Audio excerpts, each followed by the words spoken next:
Ciao comrades, thanks for tuning in. I'm Michael and today we are looking at the latest Android Vita port. Then we got some work in progress showcase. And in the end we are looking at the Rinne's Gameloft Exploitation. So let's get cracking. Let's begin with the ultimate Spiderman Total Mayhem. This is an Android port of Gameloft old school masterpiece done by Rinne. Huge thanks to him. I do really appreciate this port a lot because I remember playing it back in the day and thinking to myself, man, this is fun. And when I'm playing it now, it brings back this feeling. And what's more, now it's even a little bit better in my opinion because it fully supports physical Vita buttons and joysticks, and the frame rate is now 60 FPS instead of the original 30 FPS. I would even argue this is the definitive version to play this game. What do you think? But let's start at the beginning. How to install it? For this procedure, your Vita has to be hacked or modded.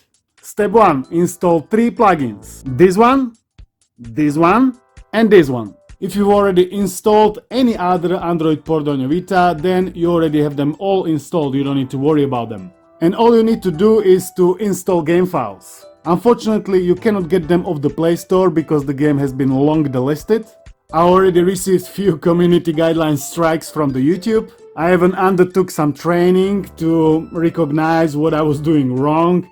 And I think I finally understand it, but better be safe than sorry. So you just need to put the game files into uxdata/Spiderman folder. My folder is 166 megabytes in size and it works perfectly fine. And here are the contents. There is not much going on in here, so it's pretty straightforward. Then you just need to install the latest VPK and play the hell out of it. If you want to enhance your experience a bit further, you can also use HD assets from the Xperia Play build of the game. Then it's gonna be looking a bit more crisp. And if you also wish to watch the intro, you need to perform these steps. I have installed everything I could because I wanna have the best possible experience. There are even 3 VPKs available with the different live area pictures, that means with different discs. This is the official one, this is the second one, and this is the third one. Official one is on the GitHub or on the VitaDB, and the unofficial ones are on our Discord. Feel free to check them out. Let's put the volume on the max and let's get the party started. I love this intro. This is the optional intro that you can make work with the steps. I mean, it's not necessary, but I like to have it in here because then the experience is full-fledged. Ultimate Spiderman Total Mayhem. Oh yeah. Press any button. Here we are on the main screen. Let's check the options. You can choose a language: English, Deutsch, Espanol, Portuguese, France, Italian, and this is, I don't know, Japanese, perhaps. In the game settings, you can display tips, yes, no, and you can also change V-stick sensitivity. In the sound settings, I would recommend to put background music like this, a bit lower, and sound effects on the max. Here in the level select, you can choose difficulty. Ultimate is locked, you need to beat the game, then it's gonna be the hardest difficulty unlocked. We got also some extras: boss rush, artwork, photos, level ranking. If you've already beaten the boss, you can beat it again, you know, without the other enemies, just the boss. Here is the artwork that you collect in when you going through the levels. They are like hidden somewhere, scattered around the area. Here are photos that you are making while playing the game. And level ranking is whatever grade or score you achieved for beating the level. My rank is awesome. More games and Gameloft Live don't do anything. If you press X, that's the exit. And now let's continue. If you've never played this game, it is not your classical Spider-Man experience. Do not expect open world. It is all just areas. You kill the enemies, then move into another area, kill another bunch of enemies, and then you get to the boss battle. Combat is quite enjoyable. You can attack, you can use special attack, you can jump, you can dodge, you can swing. It takes some time until you're gonna master it, so it's not as repetitive. Plus you can also upgrade your abilities: strength, defense, special attacks.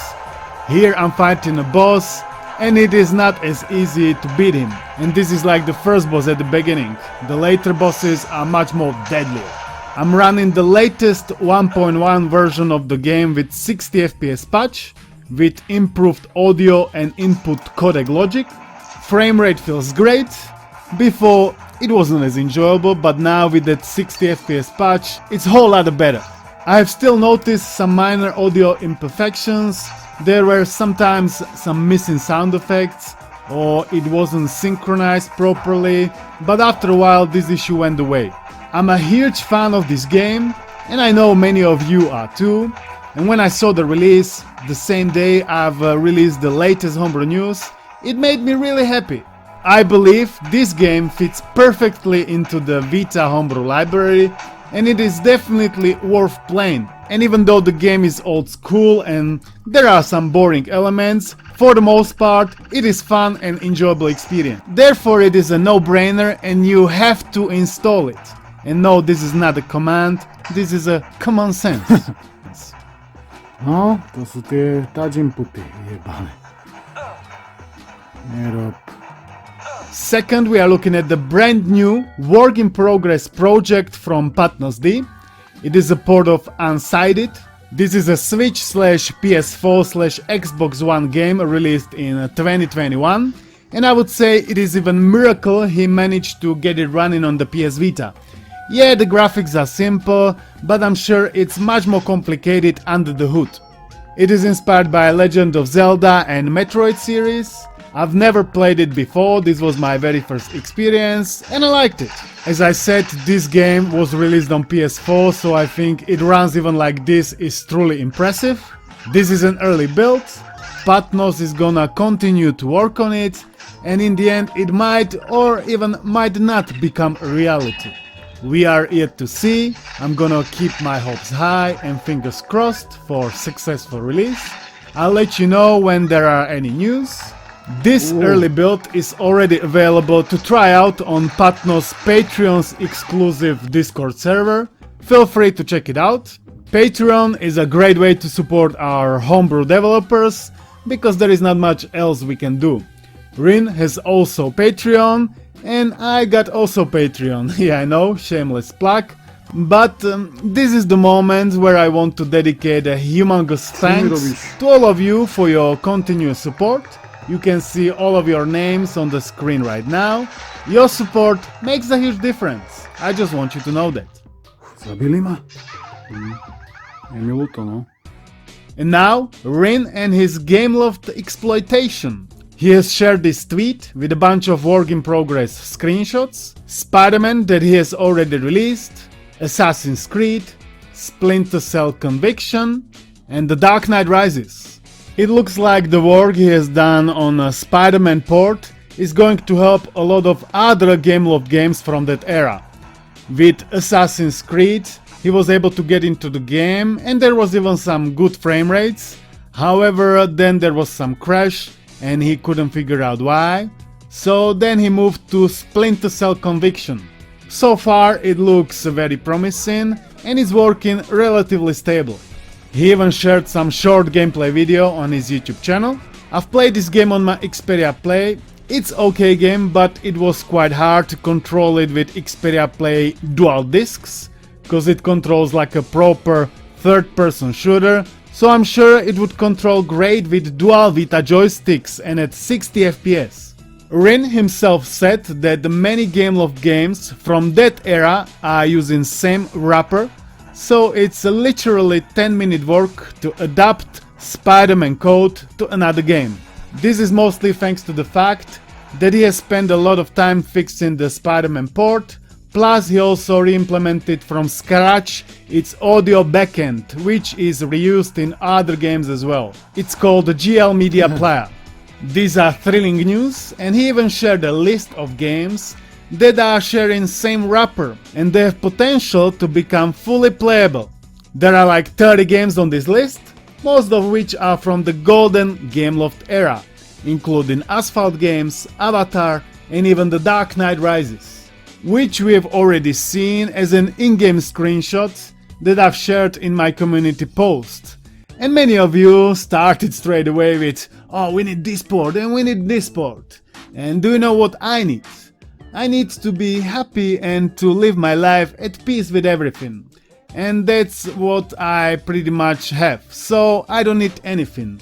I have Spider-Man, I have Doom RPG 2, and everything what happens next is a bonus on top of that I'm going to accept with open arms.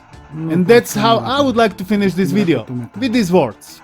Keep your heart free from hate, your mind from worry. Live simply, expect little, give much. Feel alive with love, scatter sunshine. Forget self, think of others. Do as you would be done by. These words have magical power, remember that? Keep repeating them at least once per day, and I'm sure your life will become better, without a shadow of doubt. Thanks to you for watching. If you enjoyed this video, show it some love, like, comment, subscribe, join, and I'll see you in the next one. Peace. No. Let me try again. I need to time it better. Nie możemy aj dodżować. Prečo? Zase 3 šupy, ja som dosť. Bad timing. Where the bad folks gone they die, they don't go heaven, the angels fly, go to the lake of fire and fry, won't see him again till the 4th of July.